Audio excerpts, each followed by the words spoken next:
Hello. Um, I assume you probably know me if you're watching this, but just in case you don't, my name is Viv and I really love to cook. I especially love to cook for my friends. Um, and I really love to throw together recipes just from my head with whatever is lying around. And it struck me that that is a particularly useful skill in a self isolation slash quarantine scenario where you kind of can only, cook with whatever it is that someone else didn't panic buy at the supermarket. Um, so I asked my friends what they wanted to learn how to cook and what ingredients they wanted to use. So that's what we're going to do. So I thought I'd get going straight away and talk about some of the ingredients I have. This is mainly what I already had in my cupboard, but I suspect a lot of you will have gone out and bought similar stuff in the last few days. But these are the kinds of things that I'm going to be cooking with, like chickpeas. Quite a few people have asked for chickpea recipes. Kidney beans. So this is like 2 kilos of kidney beans, broad beans, butter beans, cannellini beans, rice, obviously. Rice is great. Black beans, pasta, duh. Now I love a bit of a yellow split pea or chana dal. So these are the kinds of like store cupboard ingredients that you probably have.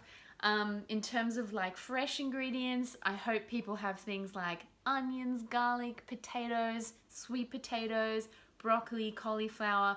All of that stuff is really cool because it keeps for a really long time and it can be used in a variety of very tasty ways.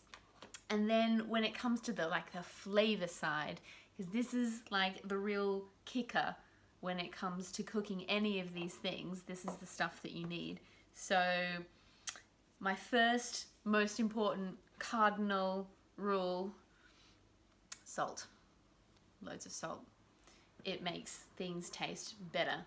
Like, the science of salt is super cool. It doesn't just have to be salt either. You can get salt from stock, just FYI. So salt, pepper, other things that I'll be using like all the way through. So if you don't have anything else, don't worry. Salt and pepper, it'll just do you a solid the whole time. Crushed chilies, if you like spice, smoked paprika, because you can use that in lots of fun recipes and like for marinades and stuff. Curry powder. Cumin is great for both Indian and Middle Eastern, North African cooking, and also in like Mexican cooking.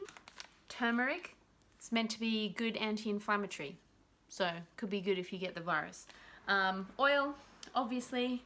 I usually just use some really like cheap vegetable oil for most of my things. Someone gave me this actual olive oil. If you can get your hands on it, I recommend stockpiling sesame oil because it's the bomb. And then you've probably also got a load of tin tomatoes. I know I do. But that's great because tomatoes, again, super versatile. You need them in pasta, curries, tagines, and any number of other things. You can put them in burritos, cook them up with some burrito. It's great. So we've covered storage cupboard, fresh fruit and vegetables, although actually I didn't say anything about fruit because I don't eat fruit that much. I eat a lot of vegetables. I don't eat that much fruit, sorry. Then of course there's frozen stuff.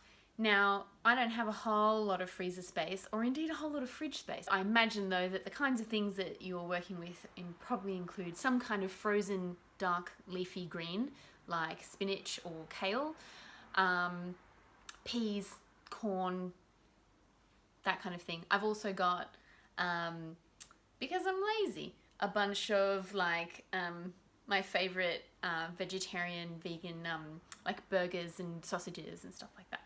Because we're all going to need some comfort food and you're probably not going to get a burger in a while. Yeah, so hit me with whatever random ingredient you have or questions or whatever. and or like a recipe that you'd like to cook, and we'll go from there, and it'll be super fun. I'll see you in self-isolation.